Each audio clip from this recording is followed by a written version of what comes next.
যদি আমি মারা যাই তাহলে আমার সন্তানদের উপায় কি হবে?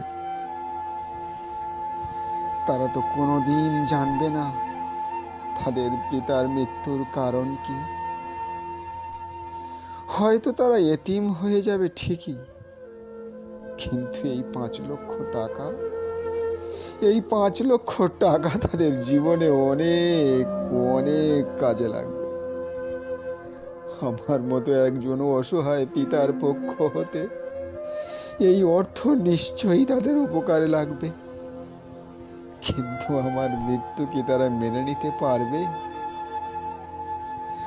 আমি বেঁচে না থাকলে তারা কিভাবে জীবন কাটাবে? কি উপায় হবে তাদের?